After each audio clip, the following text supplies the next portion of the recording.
Meu caro ouvinte, meu caro astronauta, um aviso curtinho antes de começar o programa. Tivemos alguns problemas técnicos e o Igor teve que ser substituído por uma inteligência artificial emulada por um home theater que só tem o subwoofer. É brincadeira. Tivemos um probleminha com a gravação e a voz dele ficou mais grave que a situação financeira do Brasil nos anos 80. Tentei consertar e daí ficou mais fino que o tic-tac fazendo jogral. Então deixei o grave mesmo. Dá um desconto pra gente dessa vez e perdão pelo vacilo. Agora conta comigo. 1, 2, 1, 2, 3, vai!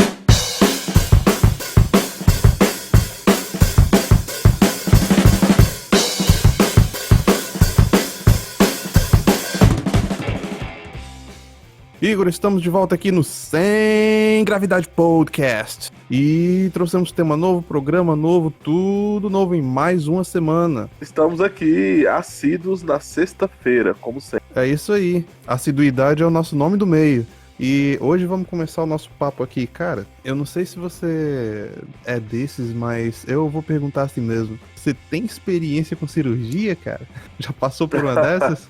Cara, comigo só cirurgia dentária, aí já passei já.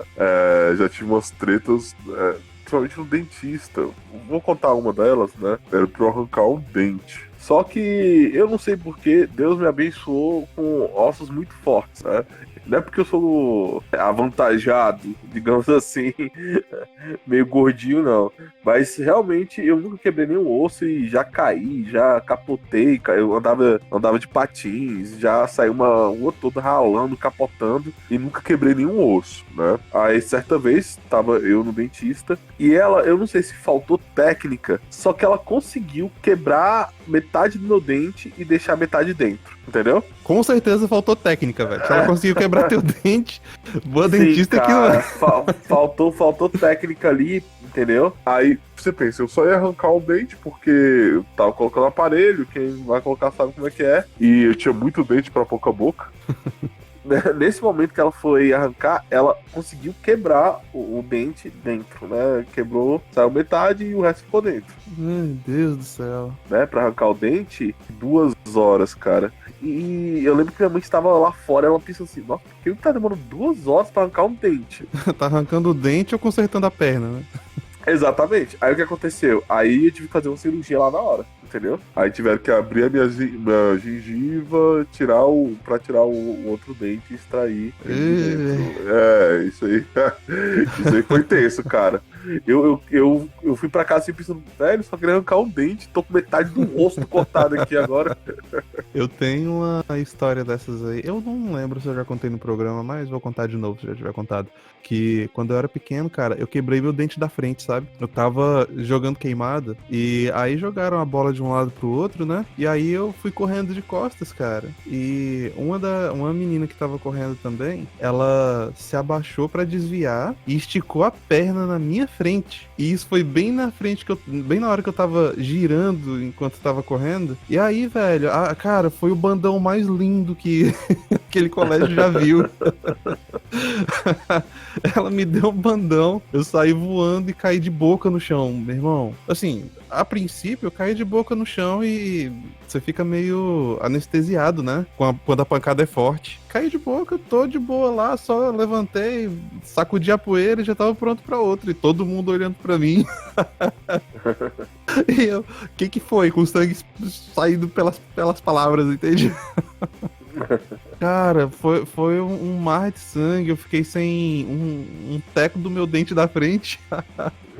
Mas felizmente deu pra consertar. Até hoje eu ainda sinto ele, porque essas massinhas não são perfeitas, né? Depende muito da habilidade de... Como é que se fala? De Da Vinci do dentista. Eu nunca tive um dentista que fosse um artista muito bom.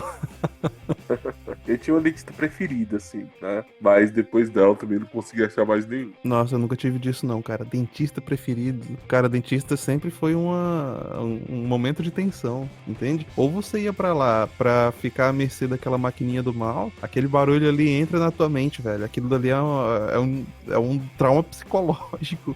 Quando você é criança, ouvir aquele troço lá. Mas felizmente eu nunca tive que passar por nenhuma cirurgia séria quanto a dente ou qualquer coisa assim. Nisso eu fui bem sortudo. o único acidente mais sério que eu tive quando criança foi quando eu quebrei meu braço mesmo, né? E essa quebra de braço tem cada história, Igor, que você não vai nem imaginar. Deixa eu contar só uma. Diga. Teve uma vez que, bom, eu ia de ônibus pro colégio, né? E eu usava o passe estudantil. Daí, eu tava com o braço quebrado e entrei no ônibus. E ônibus lotado, como sempre, né? Ônibus é sinônimo de lotação. Se no Brasil você pega um ônibus e ele não tá lotado, você tá fazendo alguma coisa errada. Ou tá indo pro lugar errado, né? Ou tá indo pro lugar errado. Daí, Sim. eu entrei no ônibus, eu ia passar pela catraca, né? Mas assim, o passe estudantil tava dentro do bolso. E o ônibus começou a andar, eu tava ali perto da catraca, aí eu, enfiei o bolso dentro da calça jeans, aquele bolso mais fundo que cabe tua mão inteira, Sei. pra pegar o passe estudantil. Na hora que eu enfiei a mão no bolso, o motorista deu uma freada de uma vez, cara. E eu tava sem base nenhuma. O braço tava quebrado e o outro tava dentro do bolso. Cara, eu caí feito uma tora, bicho. Foi tipo pá. Não, o engraçado assim, eu era novo, né? Todo mundo lá preocupado e eu, assim, não dando a mínima. Porque, de novo, caiu, levanta, sacode a poeira e continua. Mas o motorista lá ficou: Ei, tá bem aí, moleque? Tá de boa aí? Eu acho que é o medo do processo, né?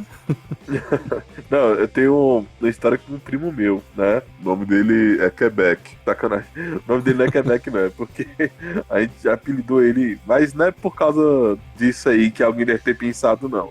É porque meu avô, ele tinha uma certa dificuldade de falar o nome dele, que eu não vou falar aqui. O nome dele é meio complicado. Aí meu avô não conseguia falar, e meu avô falava Quebec. Não sei porquê, né? Uma cidade do Canadá. Aí, quando éramos mais novos, tinha um skate park aqui na nossa cidade, íamos, né, gravar ele andando. Eu não dava tão bem de skate, mas eu gostava de gravar ele fazendo lá as pirulas dele, né, pulando e tal. E nesse dia eu não fui, ele foi sozinho. Ele vou lá no skate park. Ele vinha da cidade dele pra minha. Naquele dia eu tava fazendo alguma coisa. Falou, vou lá no skate park, beleza. O cara foi andar de skate. Ele foi lá fazer uma manobra e caiu. Nessa que ele caiu, ele quebrou o braço, né? Só que sabe quando você quebra o braço e a pessoa não tá muito ligada que quebrou? Uhum. O cara veio do skate park pra minha casa, tipo assim, vamos colocar 2 quadras, carregando os patins com o braço quebrado, cara. Entendeu? Ele não sabia que o braço dele tinha quebrado, ele tava carregando os patins com o braço quebrado, entendeu? Aí eu lembro que ele chegou na minha casa, o pessoal ainda queria esticar o braço, velho. Aí, tipo assim, achando que tinha só sido uma contusão, alguma coisa do tipo. Aí a pessoa chegou assim, não, deixa eu esticar seu braço. Aí, na hora, minha mãe apareceu e falou assim, cara, não estica, a gente não sabe o que tem, vai que o bicho tá com o braço quebrado.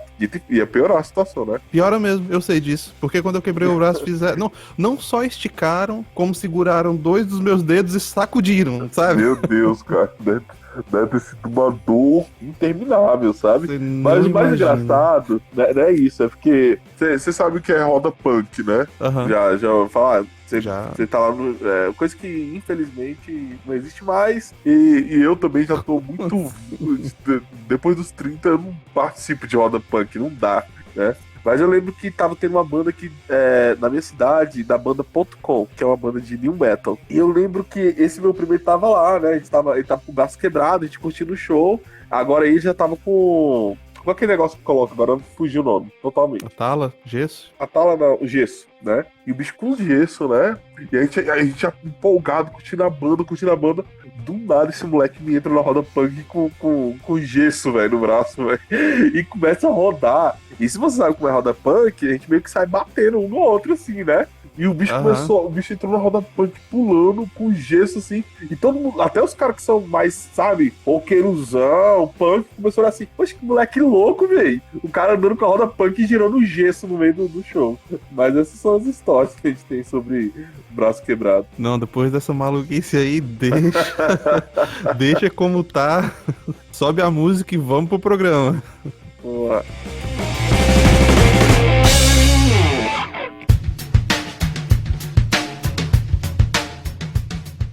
Fala, brasileirada! Aqui é o Léo Canário, seu apresentador com avatar de leão aquarelado favorito, falando diretamente da terra dos bravos e livres. Olá, aqui sou eu, o professor Igor, desbravador da filosofia do cotidiano ou seu filósofo de botequim, falando diretamente da ilha de Veracruz. E este é o Sem Gravidade, o melhor podcast que você vai encontrar, pesado nas ideias e leve nas palavras. Hoje falaremos sobre cultura do cancelamento. Vem com a gente que o papo hoje vai escrutinar a sua vida e pedir sua demissão.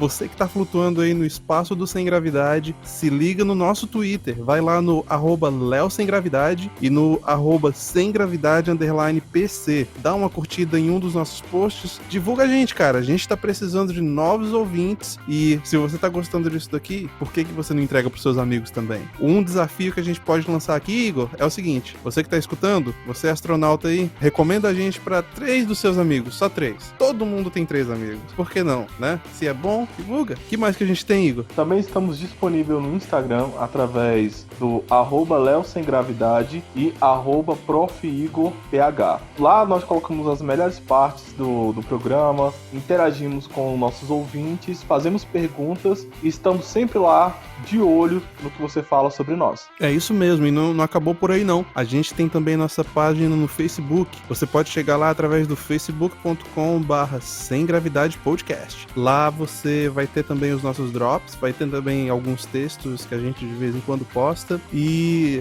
é um ótimo lugar para você também divulgar para seus amigos, não é mesmo? E o que mais, Igor? Também estamos disponíveis no YouTube, no canal Sem Gravidade Podcast. Lá nós usamos também a aba de comentários para ter interação com vocês. Também disponibilizamos o vídeo junto com o áudio do podcast, tudo bonitinho para o seu deleite. E não acabou por aí não. A gente tem também um e-mail exclusivo só para você mandar as suas sugestões. Se você acha que a gente errou em alguma coisa, manda um e-mail, fala pra gente. A gente tá aqui pra ouvir. E se você gostou também do podcast, cara, fala pra gente. A gente é humano, a gente gosta de um tapinha nas costas de vez em quando. Agora, se você não gostou, bom, esquece, deixa pra lá. E o nosso e-mail é o semgravidadepodcast@gmail.com. E agora, pros nossos avisos. Igor, nós temos também as nossas canecas, só que mudou o endereço, cara. Tá vendo? A gente começa a temporada nova, até a loja mudou de endereço, acredita nisso? Pois é assim, a vida em trânsito. Pois é. Então, eles mudaram de endereço e mudaram de nome também. Não é mais Conservati, agora é estampei.com.br. Honestamente, eu gostei mais do que o outro, cara. Ficou mais fácil de falar, né? Não tem mais o que explicar. Exatamente, fica mais simplificado para encontrar grandes produtos em pequenos envelopes. Certo? Isso mesmo. E olha só, se você tá interessado aí na nossa caneca exclusiva, linda, maravilhosa, perfeita pra, segundo o Igor, um cafezinho, segundo eu, o que eu tomo? Eu tomo suco de laranja. Pra um suco de laranja, você pode encontrar a caneca lá no estampei.com.br/semgravidade. É estampei.com.br/semgravidade. Corre lá e aproveita que tá imperdível. Igor, e no último episódio, cara, você soltou uma pergunta, né? Porque você não tinha muita certeza do que estava falando, e veja só, a correção veio a jato. Exatamente, mas é assim que gostamos, viu? Tem que falar mesmo. É isso aí. Você que tá escutando a gente aí, ouvinte, seu astronauta, você pode corrigir a gente em qualquer coisa, cara. Manda mensagem que a gente tá de olho em tudo. E olha só, o Takayuki Takada, ele mandou uma mensagem corrigindo a pergunta que o Igor fez, né? Porque ele falou assim, eu acho que o Elon Musk... Como é que foi, Igor? Eu acho que o Elon Musk não tem informação. Eu até falei assim, se você souber aí, pode me corrigir. Então, chegou. Olha só. Chegou. O Takayuki Takada, que eu tenho quase certeza que ele é japonês, mas você me confirma depois aí, Takayuki. A gente quer saber disso, cara. Tamo afoitos por ouvintes fora do país, né? É sempre interessante. Olha só, ele fala assim, o Elon Musk é graduado em física, sempre foi muito bom em computação. Quando era pré-adolescente, chegou a criar um jogo. Começou o mestrado, mas desistiu na primeira semana para criar uma empresa com o irmão mais novo, Lúcido. Quando ela ficou relativamente grande, a empresa, né? Ele vendeu e ficou rico, mais lúcido ainda. Depois disso, ele ergueu com várias pessoas a empresa que se tornaria o PayPal. Se tornou multimilionário com a venda dela. Bom pra ele. O que me deixa com o pé atrás sobre ele é que o avô materno dele era um dos líderes do movimento tecnocrático. E tecnocracia não é bom, não. A gente pode até depois dedicar um programa inteiro sobre isso, né, Igor? Temos. O positivismo tá aí também, junto com a tecnocracia. Uhum. E ele complementa ainda assim, no caso do game, ele programou programou o jogo, quanto a empresa que se tornaria o PayPal, foi uma fusão de duas startups. Ele se tornou CEO, mas quando ele tirou férias, derrubaram-no da presidência. Caraca, cafajestada, velho. Eu tiro mais nem férias do Sem Gravidade também, cara, depois dessa. Não, relaxa que eu não vou te dar kick não, velho. Pode tirar. Olha só. E aí, ele fala ainda assim, derrubaram da presidência e o ex-CEO da outra empresa, antes da fusão, ocupou o lugar dele. Caramba, Dick Vigarista o cara. Depois, acabaram vendendo ela pro eBay. Parece que até, olha aí, ó, eu acho que você tá certo, hein, olha só. Parece que até hoje ele diz que não se deve tirar férias. Tá meu amigo, complicado, mas é isso aí, gente. Se tiver seu comentário, manda pra gente, a gente tá aqui pra escutar. E agora pro nosso último aviso, escuta só essa vinheta que a gente preparou pra vocês. É recado novo, então escuta com atenção. Segue lá. Nós somos o Sem Gravidade Podcast, pesado nas ideias e leve nas palavras. Seu podcast cultural. Falamos de filosofia, religião, cultura pop, história e tudo que está nesse entremeio. Nós somos divertidos, pragmáticos, informativos e prolixos na medida certa. Eu sou o Léo Canário. E eu sou o professor Igor. E você é nosso convidado de honra com direito a assento VIP. Toda quarta às 8 da noite, aqui na Atroz FM.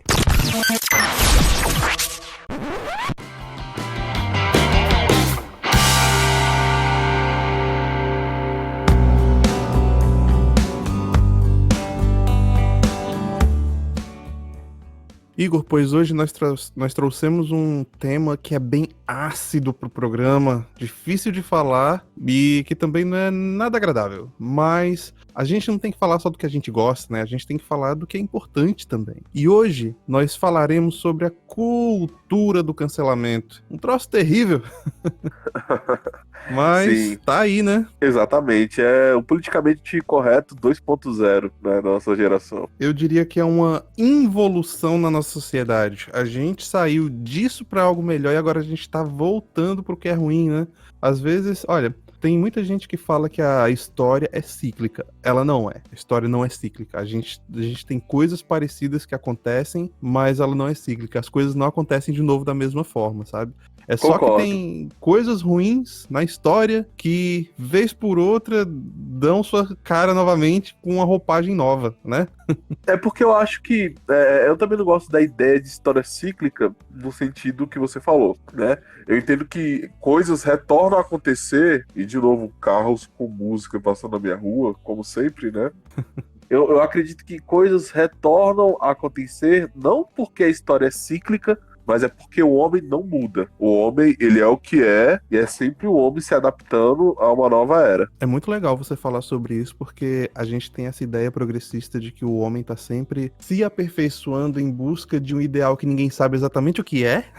Né? Exatamente. Isso é um paradoxo em si mesmo, mas vamos deixar quieto. Os erros que o homem cometia 2000 anos atrás continuam sendo cometidos, cara. O homem mata e morre pelos mesmos motivos há milhares de anos e isso não muda. A busca por poder continua a mesma, a busca por tentar ditar o que os outros podem ou não fazer continua a mesma, a busca por sobreviver continua a mesma, entende? E no fim das contas, se você parar para analisar mesmo com toda a modernidade, todo esse avanço tecnológico que nós tivemos nas últimas décadas, o homem continua a ser o mesmo de sempre e isso não vai mudar nunca, né? É, porque é isso, somos isso, né? O que difere é a sociedade que estamos inseridos e como ela vai nos castrar. Porque a sociedade, ela é castradora, né? Para algumas coisas, entendemos que é necessário haver isso, né? É necessário que você coloque uns certos limites, a cultura faz isso. Mas até onde podemos permitir a sociedade fazer com que não sejamos nós mesmos, né? Esse é o ponto, né?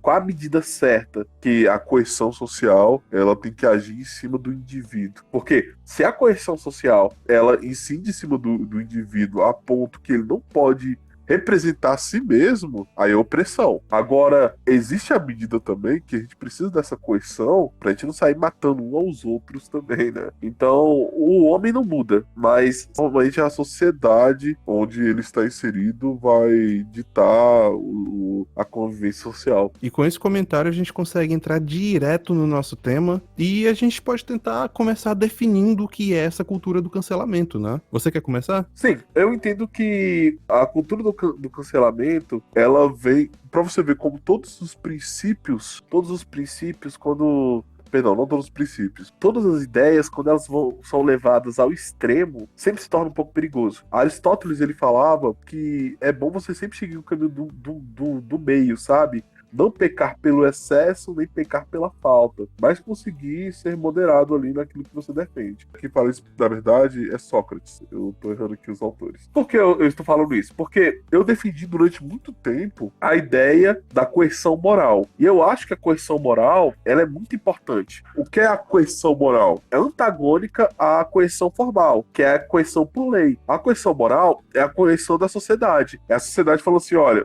nós não aceitamos isso, e ponto. E eu defendi durante muito tempo também que a sociedade podia fazer isso acionando empresas, certo?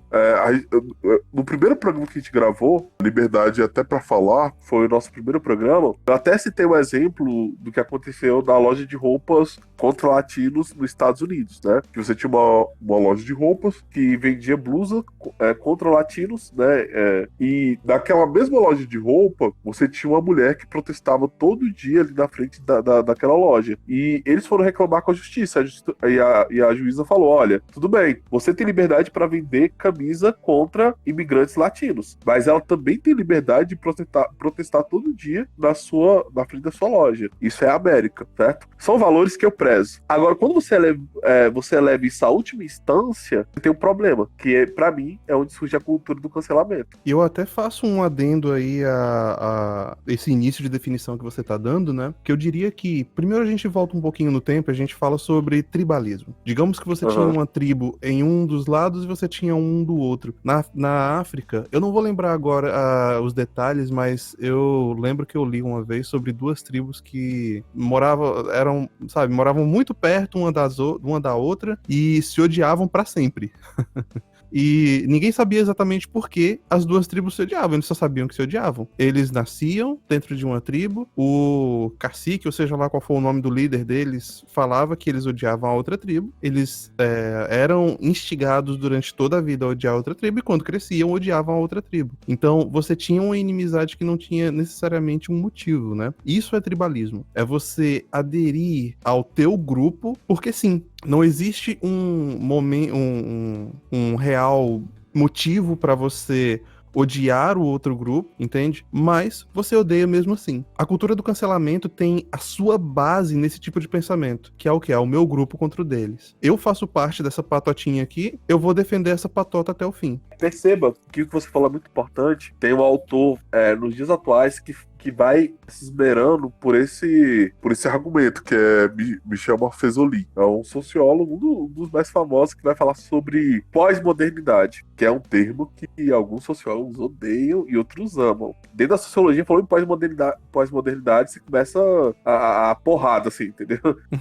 Porque tem uns que discordam muito, principalmente autores marxistas discordam muito do termo. Eu, particularmente, eu gosto. E ele vai falar o seguinte, que hoje em dia o arranjamento social começou a ser tribal de novo. Por quê? Porque hoje a formação do indivíduo sobre agrupamentos não é feito mais na localidade onde ele vive. Por quê? Hoje em dia você tem internet. Então você descobre que o cara lá na Austrália, ele tem algum gosto parecido com o seu. Então a sua personalidade de grupo, ela não se forma mais local, mas agora é global. Então você começa a formar grupos dentro da internet ou de alguma cultura pop, né? Que maior representa isso, porque você tem um país de origem indígena e afro e portuguesa, né? Tem parte europeia, e você tem uma galera aqui no Brasil que os K-popers aqui do Brasil, né? Os fãs são imensos e eles gostam de uma cultura sul-coreana, tá entendendo? É totalmente distante da vida local deles, da construção histórica do nosso país, e você tem uma galera que curte pra caramba música sul-coreana. Pra você ver. E é exatamente isso que Michel Maffezoli tá querendo dizer. Porque agora você não é condicionado a viver de acordo com o seu grupo local, mas sim com o grupo global. Pois é, e a internet ela amplifica e remove barreiras, né? O discurso que antes ficava retido ali dentro da família ou do bairro, hoje, cara, é espalhado para o mundo inteiro em questão de segundos. O conceito de comunidade mesmo deixou de ser um negócio estritamente físico e presencial para uma comunhão digital de ideias que, sei lá, por qualquer motivo que seja, são semelhantes, né? E aí, isso é que nos leva pro próximo passo, que é o quê? Isso começa a criar bolhas. Exato. E essas bolhas, elas ficam gigantescas, cara. E em algum momento, elas podem entrar em choque. E essas bolhas, elas ainda se comportam como câmaras de eco. E elas não permitem que vozes dissonantes sejam ouvidas. Você, dentro da tua bolha, vai ouvir só o que a tua bolha quer falar. E aí, quando você tem ali o conflito, né, que ele eclode, os dois lados, eles não conhecem de fato um ao outro, eles não sabem quem são, né, porque eles só escutam o que está sendo inflado dentro da própria bolha, mas eles têm a certeza que estão sendo moralmente justificados em atacar o outro lado. Cara, e só complementando o que você tá falando, e eu percebo muito isso, porque eu sou um cara que eu transito por muitas bolhas, entendeu? O que alguns vão até falar que é triste, né? o cara isolado. Mas não é nesse sentido. Eu transito por muitas bolhas, e tem alguns lugares de convivência que eu olho assim e falo, esse indivíduo não tem noção que em outro agrupamento de pessoas, eles falam coisas totalmente contrárias ao que ele tá falando aqui. E ele nem sabe que há outra possibilidade de pensar coisas fora desse universo dele. E eu falo isso, eu posso citar vários exemplos. Vou dar um exemplo aí, porque já para descontar a minha raiva de universidade, da minha universidade.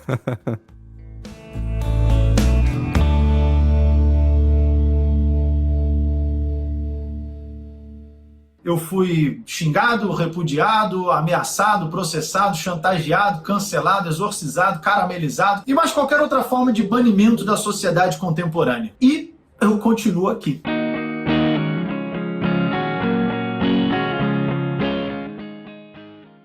Eu lembro até hoje, teve uma professora que eu fui questionar ela porque ela estava ensinando uma coisa que eu discordava, entendeu? E eu nunca fui o aluno pirracinha, que queria saber mais que o professor, não, sabe? Mas eu realmente questionei porque aquele assunto eu tinha estudado. E eu falei assim, mas precisa ser assim? Eu não vou comentar o assunto que era, em respeito à minha amada professora. Mas eu falei, precisa ser assim? Aí ela falou assim, se não é assim, como seria? Aí eu falei, tem tal jeito, tal jeito. Se não é assim, como poderia ser? Ou seja, ela nem imaginava, na formação dela, que existia outra possibilidade para aquele assunto, entendeu? Como ela não imaginava que existia outra possibilidade, ela só ensinava daquele jeito, porque ela foi educada numa bolha. E existem milhares de pessoas hoje em dia que vivem em bolhas e se sentem confortáveis ali. As redes sociais, elas facilitam essa convivência em bolha por causa dos algoritmos. Naquele momento ali na universidade, há alguns anos atrás, eu percebi isso. Obviamente que a professora ficou com raiva de mim e ficou me citando todo semestre em cada aula. Eu nunca fiquei em uma matéria na faculdade, mas nessa matéria eu fiquei, né? Porque toda aula ela me citava, verdade, toda aula ela começava a aula falando bem assim, porque tal coisa é assim. Talvez o Igor não concorde.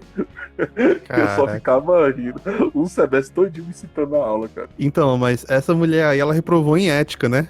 Pra começar de Calma aí, cara. É professora, não posso falar dela, não.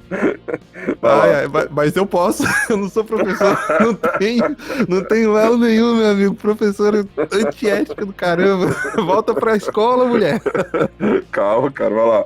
Então, mas o engraçado dessa coisa da bolha é que ela cria um fenômeno muito interessante, eu diria, que é o seguinte, digamos que você vai pro cinema, e no cinema tá passando um filme, e duas pessoas estão assistindo o mesmo filme. Cara, eles vão sair da sala de cinema, de acordo com a bolha que eles estão inseridos, dizendo que viram dois filmes diferentes, cara. Vou dar um exemplo mais prático. Tem uma questão que é essa questão do transgênero, né? Um dos lados faz a seguinte afirmação: homem é homem, mulher é mulher, ok? Essa é a afirmação. E eles dizem que se você declarar que homem é mulher e mulher é homem, você está negando a existência de homem e você está negando a existência de mulher. Porque você está removendo a materialidade do termo, ok? Sim. O outro lado vem e fala bem assim, olha, homem é mulher e mulher é homem. E se você discordar disso, você está negando a materialidade do termo, entendeu? Os dois lados afirmam a mesma coisa sobre um mesmo tema. Eles estão vendo o mesmo filme e estão falando duas coisas completamente antagônicas. Se você me perguntar qual dos dois lados está certo, eu tenho uma opinião muito clara, meu amigo. E você que nos escuta há um bom tempo já deve saber qual é. Mas é exatamente esse tipo de coisa que a gente tá vendo hoje. E é essa maluquice que o mundo tá se tornando, né? Não, com certeza. E também, às vezes, é exatamente quando tem um olhar global. Exemplo, essa questão do transgênero. E isso é um papo longo, assim, distante. Porque eu estudei muito sobre o tema. E eu sempre falo isso, cara. Normalmente, tanto quem ataca que existe uma diferença entre transgênero e transexual.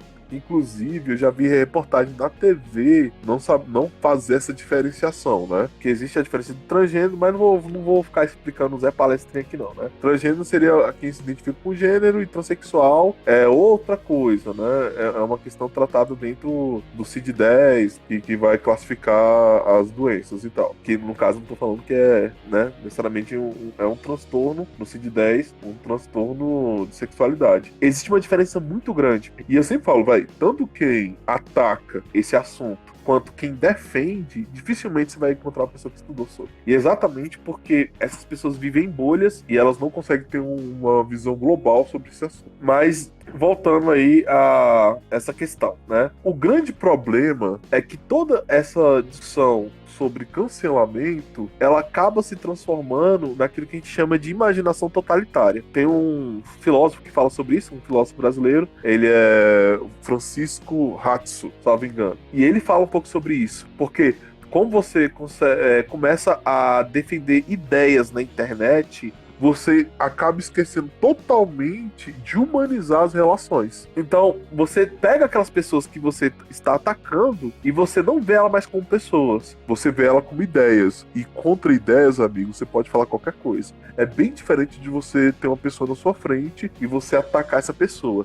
Agora, quando você transforma uma pessoa numa ideia, aí você pode falar qualquer coisa. E é o que acontece dentro dessa cultura do cancelamento na internet. E aí, a gente já pode começar a falar um pouquinho também sobre como é que funciona, né? Como é a anatomia do cancelamento, como que hoje isso é implementado, cara. Porque hoje nós temos canceladores profissionais, né? Gente que, cara, olha que absurdo, velho. Pense na absurdidade. Essa palavra nem sei se existe. Se não existe, eu acabei de inventar. Do que essas pessoas estão fazendo. São pessoas especializadas em destruir a vida de outro. Olha só, eu vou tentar falar mais ou menos como é que esse negócio funciona, né? Dos canceladores profissionais. Uma coisa que é uma máxima entre eles é que um cancelador profissional, ele tem contatos. E os contatos dele geralmente são aonde? São no RH de grandes empresas, no setor de marketing. Então eles têm ali esse trânsito para conseguir definir um alvo e orquestrar um ataque que atinja não somente a credibilidade da pessoa, mas também os meios dele prover para a própria família. Então, olha só, vamos voltar, um cancelador profissional, ele conhece gente no RH e conhece gente no marketing dessas grandes empresas, né? Então eles chegam lá e combinam a priori, a princípio, um resultado. Eles falam, olha, a gente vai mirar nessa pessoa aqui, e aí, quando eu soltar a minha mensagem, né, o meu dog whistle, não sei se vocês conhecem esse termo, mas é apito de cachorro, é o apito que só os cachorros conseguem ouvir. Sim. Quando eu soltar meu dog whistle aqui, vocês vão responder positivamente. E aí, o fulano vai lá no Twitter e ele fala um negócio mais ou menos nessa linha aqui. Ei, grande empresa ou grande marca, nós gostamos tanto do seu produto X, é muito bom esse negócio, mas descobrimos que seus anúncios estão sendo veiculados no fulano X, que é super racista. Eu espero que vocês possam corrigir esse erro, sabe? Um negócio assim, um passivo-agressivo. O cara tá falando ali mais do que explicitamente, eu quero dar fim nesse fulano aqui, e eu quero que ele pare de ter meios de subsistir e vocês vão me ajudar. E aí, como já estava combinado com a galera do marketing, né, lá dessa grande marca, o cara vai lá no Twitter e responde: "Oh, não, eu não tinha ideia de que nós estávamos fazendo isso. É claro que nós vamos corrigir esse erro", entende? E aí, por que isso não é parado? Por que não tem alguém lá dentro dessa empresa que vai falar pro setor de marketing: não é assim que a gente opera? Porque agora você tem o público, né, uma multidão irada que foi instigada pelo cancelador profissional a agir de certa forma para pressionar a empresa. E aí a gente pode voltar um pouquinho ainda num conceito aí que é como as grandes marcas operam hoje em dia, né? Olha só, antigamente nós tínhamos uma empresa, por exemplo, a Nike. A Nike faz o quê? A Nike faz tênis, né? Ela faz calçados. Esse é o produto que a Nike produz. Só que em algum momento, algumas décadas atrás, as empresas elas ficaram tão grandes, essas mega corporações, que elas começaram a expandir o conceito delas mesmas. Então, no fim das contas, uma empresa como a Nike, ela não vende calçados. Ela vende a experiência, né, de calçar um sapato da Nike. Seja lá o que isso signifique. Você tem a empresa que ela não é mais especializada em produzir o sapato. A verdade é que a Nike não produz mais sapato. Ela tem uma cauda longa ali de fornecedores que produzem o sapato para ela. O que ela faz é o quê? É o design e cuidar da marca. Então, o valor que existe na Nike hoje é o nome Nike. Então, quando você tem uma multidão enfurecida falando qualquer coisa pra eles, cara, a ideia é que eles vão se dobrar, porque eles veem isso como uma crise existencial. É uma crise que pode derrubar a empresa, porque tudo que eles têm é a marca. Sim, porque a marca, ela tenta sempre vincular. O marketing, ele funciona assim, né? Você vincular um produto a um estilo de vida, né? A empresa que mais representa isso, que é mais fácil de visualizarmos isso, é a Coca-Cola. A Coca-Cola, quando eu vou tomar Coca-Cola, eu não vejo só a Coca-Cola, né? Eu lembro dos comerciais, do Natal principalmente, aquele urso polar gigante, entendeu? Bebendo Coca-Cola. Sempre você vincular um produto a um estilo de vida. E é por isso que pra eles é tão importante.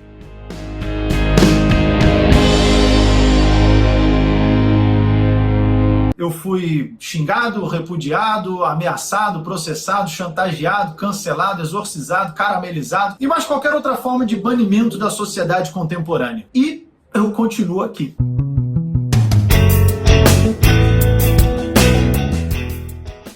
E tem uma segunda parte ainda da anatomia do cancelamento, que é a grande mídia, né, cara? Porque olha só, o cancelador profissional, ele não tem contatos só no RH, ele tem contatos também com repórteres. E aí, como é que você destrói a reputação de uma pessoa? Em 3 passos muito simples. O primeiro passo, um repórter, ele escreve uma matéria com hipóteses opinativas sobre uma pessoa, entendeu? Ele insere a opinião dele dentro da reportagem, falando, talvez, poderia ser, se isso daqui for verdade, aquilo dali for verdade, então essa pessoa é, sei lá, racista. Aí vem um segundo repórter e ele entende as hipóteses do primeiro como se fossem verdade. Então o primeiro repórter, ele escreveu isso daqui com base nessa afirmação, então a pessoa definitivamente é racista. E aí o cancelador profissional, ele usa essas matérias opinativas como prova de fato pra começar uma campanha de difamação. E aí começa, cara, e aí vira aquele telefone sem fio, o disse que me disse.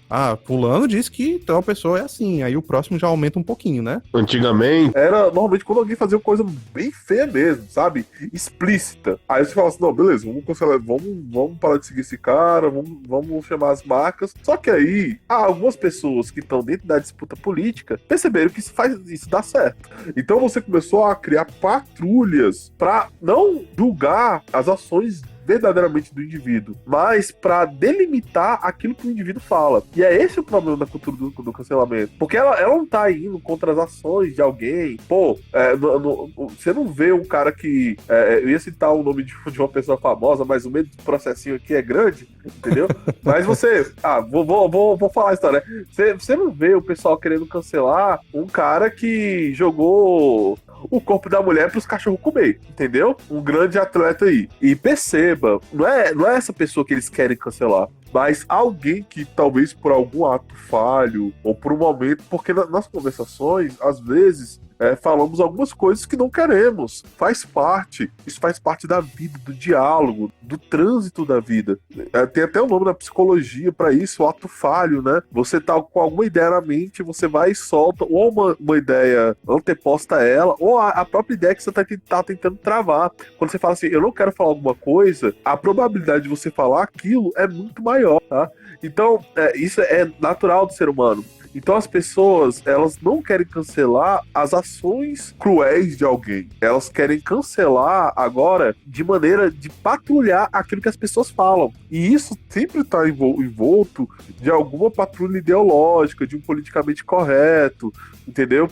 E esse é o grande problema, porque a gente começa a cercear a liberdade dos outros. Quando a gente cerceia a liberdade dos outros, temos um problema maior, porque a gente impede o debate público. E o debate público é o que é mais importante dentro da sociedade. É onde crescemos, é onde desenvolvemos, é onde criamos, é onde passamos para o próximo nível. E veja só, é uma condenação sem julgamento. Você primeiro condena, bom, depois não tem nada, porque a única coisa que você quer é condenar e extirpar o cara da sociedade, né? Você junta tudo que aquela pessoa é em uma única frase, cara.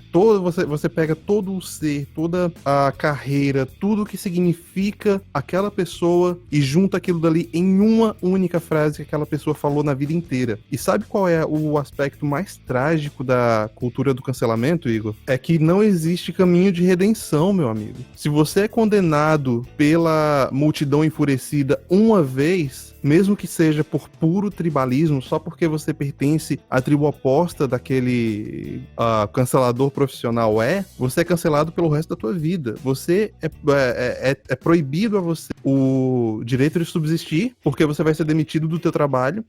É permitido que as pessoas te tenham como um alvo, inclusive a tua família. Então, você tem, sim, ataques físicos vindo desse tipo de coisa, e você tem a tua família também, seus filhos, sua mulher, sua mãe, todo mundo que tá ao teu redor, eles também se tornam alvos. E tem o pior, que você também é proibido de ter acesso à praça pública, né? Você não pode mais falar, você tem que ser extirpado da sociedade, você vira anátema da noite pro dia. E, cara, eu não consigo ver justificativa pra uma punição tão severa, velho. Até no sistema penal a gente tem um caminho de volta, mas pro cancelador não tem. Pra ele, é aquilo dali e acabou. Você tem que ser extirpado.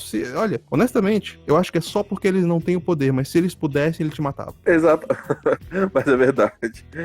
Nesse ponto, entramos aqui no segundo tópico, né? Como a modernidade passou a julgar a vida do indivíduo, a vida boa, se é uma boa convivência, se é uma boa vida que foi vivida por instantes, né? Você vai pegar assim, como os estoicos pensavam sobre o julgamento da vida. Cara, para um estoico julgar a sua vida, o aristotélico, né? Aristóteles também falava sobre isso. Você só sabia se o cara viveu uma boa vida quando ele morria. Porque aí você pegava um pacote da vida dele e falava, olha, errou no início da vida, depois acertou, teve redenção, voltou atrás, finalizou, pô, o cara viveu bem. Aí você julgou a vida do cara. Ou foi o filho da mãe desde o início ao fim. Babaca, morreu, foi, sabe, tarde. Ou seja, você julga a vida depois que a vida foi vivida. Essa era a ideia dos estoicos.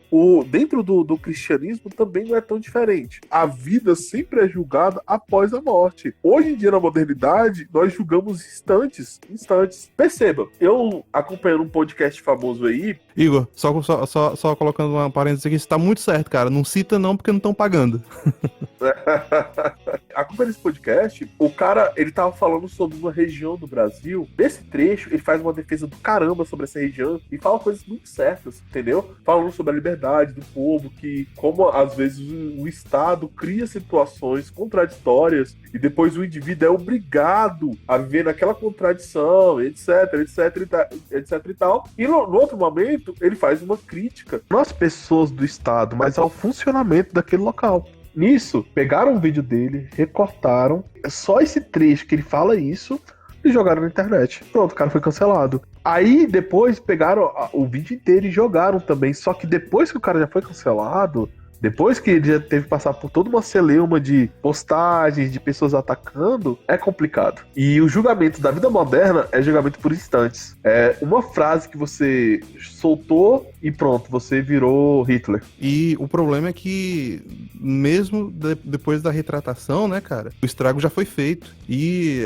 aquele ponto que eu tinha citado antes, ele entra aqui também. Porque, olha só, a gente tem dentro do cristianismo a doutrina da graça. A doutrina da graça, uma das principais formas que nós julgamos a própria vida, nós mesmos. Por quê? Porque dentro do pensamento cristão, nós todos somos pecadores do início. E justamente por isso a redenção é tão importante para o cristianismo. É justamente por isso também que nós imbuímos isso dentro da lei. Se nós entendemos que todos nós somos imperfeitos, que todos nós somos pecadores e que vamos errar em algum momento, não faz sentido criar uma estrutura que não permita o arrependimento, que não permita que você se redime, que você se redima. Se você comete um erro dentro desse paradigma cristão, sempre existirá um caminho de volta, por pior que seja o teu erro. O nosso sistema legal é todo baseado nessa premissa, e a gente tem o oposto na cultura do cancelamento, que é o quê? É uma visão materialista, humanista. Você tem ali dogmas, você tem a estrutura de um culto, né, cara? Porque você tem sempre alguém no topo, não se engane, tem sempre alguém ali que tá mexendo as marionetes, e é tudo... É como eu estava falando antes, é tudo degringolado de um tribalismo ideológico. Então, se o líder do grupo decidiu que alguém deve ser exterminado, vai ter uma campanha de difamação e aquele fulano deve ser removido de tudo. E aí, eu falo aqui uma das minhas frases polêmicas, mas que não é tão polêmica assim, que eu digo, cara, não se deve pedir desculpas a uma multidão enfurecida. Por quê? Porque eles não querem a redenção, eles não querem que você conserte os teus caminhos, que você se desculpe por aquilo que você fez. O que eles querem é só sangue. Não importa o quão você se desculpe, não importa o quão você mude, o que eles querem é a tua cabeça, e só.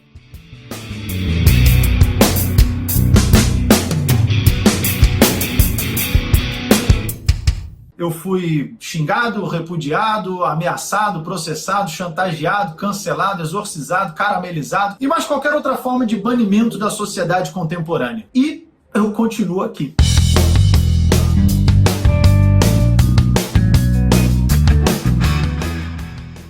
Já eu tenho um pensamento sobre essa questão do cancelamento em si, que eu acho que Nietzsche ele compreende bastante. E aproveitando que estamos aí 2 semanas falando sobre niilismo, né? Mas eu acredito que a sociedade moderna é uma sociedade de ressentidos. Uma sociedade de pessoas... E o ressentido é aquele indivíduo que ele entende que o problema da vida não está nele, mas que sempre ele tenta emular o outro como sendo o problemático. É uma sociedade de pessoas que não agem, mas sempre reagem à ação do outro. Você vai pegar Nietzsche, ele entende até os marxistas como ressentidos também. E nesse entendimento, eu entendo que é uma sociedade do ressentimento. Aí você pega e o politicamente correto, ele tá totalmente envolto nisso também. Ele sempre pega esse mesmo indivíduo na hipocrisia. Porque coisas que acontecem muito no Brasil, e eu vou ter que citar, e eu não gosto muito de ficar falando de ponto de vista ideológico, mas esse caso é muito importante. Você pega muito esquerdomacho. Sabe o que é isso, Léo? O esquerdomacho? Eu sei sim, mas tenho certeza que tem ouvinte que não sabe. Fala aí. Ou feminista, né? É o cara lá que... E aqui no Brasil você tem muitos casos assim, né? O cara que é o feministão, né? Não tem problema um homem defender feminismo nem nada. Também não ficar toda hora fazendo uma explicação sobre aquilo que eu vou falar. Mas aconteceu muitas coisas e eu acompanho muito desses casos. O cara que entra nesse movimento falando assim, defendo as mulheres, e mulheres avante, tô aqui, não sei o que, né? Tira a blusa, escreve frases de ordem no peito e tal. E esse mesmo cara vai lá e assedia mulheres dentro do próprio movimento. Igor, você já ouviu falar do conceito de... cara, eu não vou conseguir traduzir exatamente, mas é tipo o mercado, sei lá, sexual humano, entende? É a ideia de que, assim, de que existe uma economia, uma ideia econômica por trás das relações humanas. Por exemplo, se você é muito bonito, você tá melhor no mercado. O seu preço é maior, entendeu? Porque as mulheres vão estar mais interessadas em você. Mesma coisa se você é muito rico. Se você é bonito e rico, meu amigo, você pega quem você quiser. Essa é a teoria do negócio, entendeu? Não, mas existe. Na verdade, você tem teoria de campo sobre isso. Olha aí. Por isso que eu sempre falo, quando quando eu vou chamar alguém de feio, eu falo, o cara tem pouco capital estético, né? Ah, é isso aí, é. Pouco capital estético, exatamente. Dentro do jogo dos relacionamentos, falta capital pro indivíduo. Um outro capital que você pode ter é lábia, entendeu? É gogó, é língua de prata. E uma coisa que eu já vi acontecendo muitas vezes é que, assim, às vezes, o fulano, ele é desprovido de capital estético e também de capital monetário, cara. Enfim, o cara é feio e pobre. Então o que ele vai fazer pra se desencalhar, velho? Ele tem a lábia. É o jogo. E aí ele vê o que tá dando certo. O que tá dando certo é ser esquerdomacho pra pegar a mulher, velho. É o que o cara vai fazer. Antigamente, pra vocês terem noção, e você que nos escuta também, a gente se falava muito isso, né? Que ser de esquerda nos anos 80 é o cara que pegava mulher. O Pombelli fala um pouco sobre isso, né, também, nos programas dele. Porque realmente, ser de direita, e vale lembrar que até hoje em dia, ainda é meio estranho você falar sou de direita no Brasil, né? Estranho que eu falo que sou estranho para ouvir de algumas pessoas, por mais que hoje em dia você teve um crescimento muito grande da direita. Mas antigamente, nos centros universitários, o negócio era falar que era de esquerda, cara. Já dava um brilho, sabe, diferente no seu cabelo, já tinha um olhar diferente pra você quando você falava que era. Porque falar de poesia, poema, tá entendendo o que tu querendo dizer, né? Sarau, miçanga. Já começou. Mas é importante, cara, falar sobre isso, porque eu acho que é sempre uma grande hipocrisia. Porque a maioria das pessoas que julgam, elas cometem esse ato falho na vida. É do ser humano, velho. É isso que eu tô querendo falar desde o início. Você falar alguma coisa que é incoerente, ou alguma coisa que às vezes soa estranha aos ouvidos, é do ser humano. Você não conversa com sua família, você vive no computador. Então, se você vive 24 horas na frente de um computador, beleza, eu vou entender você ser bitolado da cabeça. Agora, se você conversa com as pessoas, naturalmente no dia a dia, você vai encontrar pessoas dos mais diferentes níveis, pessoas que têm conversas muitas vezes harmoniosas, pessoas que vão falar coisas que você não gosta, e a vida na internet, a vida também de pessoas que trabalham com o público é do mesmo jeito. Só que entra uma certa hipocrisia na ideia de cancelamento, porque parece que as pessoas esquecem que as relações humanas, elas são dotadas disso. Eu não diria que elas se esquecem, Igor. Eu diria que elas simplesmente abraçam a hipocrisia e o paradoxo, entendeu? Porque desumanizam, entendeu? Porque nesse momento, e a gente volta pra imaginação totalitária do Francisco Hatsu, nesse momento as pessoas simplesmente desumanizam. Elas esquecem que quando elas estão na frente do computador, elas estão lidando com seres humanos. E naquele momento, a pessoa deixa de ser um ser humano e se torna uma ideia. Aí você tem a imaginação totalitária. E obviamente que eu tô aplicando a imaginação totalitária do Francisco Hatsu num contexto de rede social, porque ele vai falar isso sobre questões políticas. Você consegue ser um totalitário com outro indivíduo porque você transforma ele numa ideia. E o perigo de você transformar as pessoas em ideias é porque você está transformando ela em coisas. E contra coisas e ideias você pode fazer qualquer coisa, inclusive atacar a família. E já fazendo o link dessa coisa de computador, internet que a gente tá falando agora, a gente parte pro último tópico do nosso programa, né? Como é que a gente resolve essa bagunça toda, meu amigo? Isso aí é a treta, né? E vamos falar uma coisa assim, esse episódio, quando pensamos na pauta, foi exatamente de criar ideias aqui. Tanto que eu não vim com nenhuma ideia pronta já, tipo uma solução pro assunto. Foi pra gente resolver aqui mesmo no diálogo. Como a gente dá conta disso, Léo? Cara, é difícil, viu? É difícil. Não é uma questão fácil, porque eu acho que todo esse problema, ele tá intimamente relacionado com o âmago do ser humano, com a nossa própria essência, entende? Esse negócio de ser tribal, esse negócio de você ser extremamente cooperativo com as pessoas que concordam com você, que estão ao seu redor e falam coisas bonitas sobre as coisas que você acredita. O caminho de volta, cara, é bem tortuoso, sabe? Mas eu acho que ele começa por entender o outro lado. E eu não tô falando em concordar. Eu tô falando em entender. É saber o que o outro acredita. Mas aí também existe um outro problema, porque isso só funciona quando os dois lados fazem isso. Um dos lados pode começar, mas o outro lado vai ter que fazer também. Por quê? O nosso sistema social, ele é baseado em um jogo político. E como qualquer jogo, você só consegue jogar quando os dois lados concordam nas regras. Por exemplo, digamos que você esteja jogando futebol. Existe um conjunto de regras bem definidas para o futebol. Se você colocar a bola no gol do adversário, você marca um ponto. Só que se o adversário estiver jogando com regras diferentes da sua, não vai funcionar. Se ele entender que se colocar a bola no próprio gol é um ponto pra ele, e aí? Acabou o jogo, entendeu? Não existe como jogar quando dois jogam com regras diferentes. Então, eu acho que uma coisa que é importante é a gente colocar o campo de jogo definido com as mesmas regras que todos concordem. Eu acho que é esse o ponto que nós estamos. Nós estamos jogando jogos diferentes com regras diferentes. Um dos lados pensa que as coisas que o jogo deve ser jogado segundo esse set de regras, e o outro definiu um outro set e tá seguindo esse outro set, que na minha opinião é o tal do cancelamento. Perceba, eu acredito, eu nem vou entrar na questão de leis, porque eu acho que eu e você não concordamos com isso, né?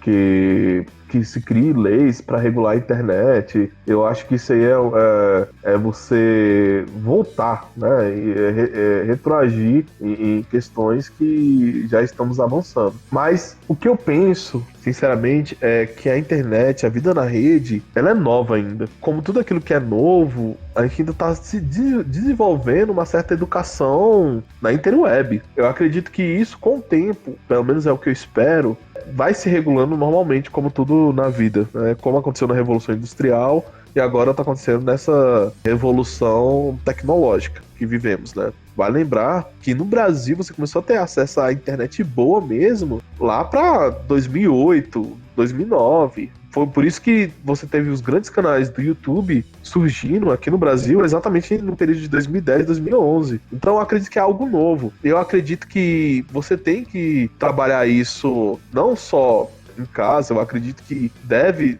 se formar alguma coisa dentro das escolas também. Inclusive, a escola ela tem que ser repensada nesse quesito. A tecnologia da informação, ela é uma realidade hoje e a escola ainda não conseguiu se adequar. E quando a escola começar a se adequar a essas questões, eu acho que tem que se trabalhar, assim, uma questão de ética na internet. E eu acho que estamos dando um primeiro passo, e a cultura do cancelamento vai ser visto mais à frente como algo que não deveria ter sido feito. Um mau exemplo, né? Uma impostura na internet. Eu acho que é bem por aí mesmo. E só voltando um pouquinho aí nessa questão de leis, cara, eu acho que a gente já tem um set legal mais do que suficiente pra conseguir lidar com qualquer coisa que apareça na internet. Porque olha só, vamos fazer uma distinção clara aqui. Porque em muitas vezes que nós temos essa discussão sobre cultura do cancelamento, você tem aquele argumento mais libertário, que nada deve ser removido, que tudo deve ser permitido e blá blá blá blá blá blá blá blá. O único parâmetro é o do not harm, né? O não fira os outros. Só que aí, cara, imagina como seria as redes sociais se não tivesse nenhum filtro. Zero, nada, niente. Aquilo dali seria terra de ninguém ia conseguir navegar na internet sem, sei lá, pegar um pornozão, um vídeo de alguém sendo brutalmente assassinado ou alguma coisa assim. Pra você ter uma ideia, sabe essa mídia sensacionalista que a gente tem hoje em dia? Ela nasceu do início do Facebook, cara, quando, pelo menos nos Estados Unidos, o que você mais tinha, as páginas que mais bombavam, eram páginas de violência policial, ou então de prisão, de policial correndo atrás de bandido, entendeu? Esse tipo de coisa. Por quê? Porque tinha violência no meio. E aí as pessoas ficavam, caraca, olha só. E toda hora aparecia na timeline alguém compartilhando uma coisa dessa, cara. O Datena consegue ganhar o público dele assim, né? Pode até bipar o nome do cara que eu falei. Eu concordo com isso. Eu acredito que toda essa questão, no Brasil principalmente, ela tá mais voltada para que a polícia exerça a lei, certo? Através de uma tecnologia da informação, que ainda no Brasil é pouco. Você tem delegacias próprias para isso. Agora, eu não acredito que você tem que criar sabe, uma lei geral pra internet, entendeu? Pra interpelar. Nos Estados Unidos diz que em alguns estados, até a pesquisa que você faz no computador, dependendo do que você pesquisar, a polícia bate na sua porta. E já que no Brasil a gente não tem toda essa seguridade que ainda para investigação na internet. Mas como eu falei desde o início, né, eu acredito que isso com o tempo deve mudar e devemos seguir avante nessa questão de segurança da internet e esquecer essa história de cancelamento mais pra frente. É isso mesmo. E no fim das contas, se eu puder deixar uma mensagem final pra você, ouvinte, você astronauta que tá ouvindo a gente, eu diria que o comportamento na internet ele deve ser pautado pelos valores morais já consolidados. Aqui, no nosso caso, nós somos cristãos, cara, e é isso que eu defendo. Você não deve atacar qualquer um na internet, assim como você não atacaria qualquer um frente a frente. Talvez a solução pra isso tudo seja justamente entender as coisas dessa forma. Não faça na internet o que você não faria cara a cara, né? Talvez isso resolva o problema. Será?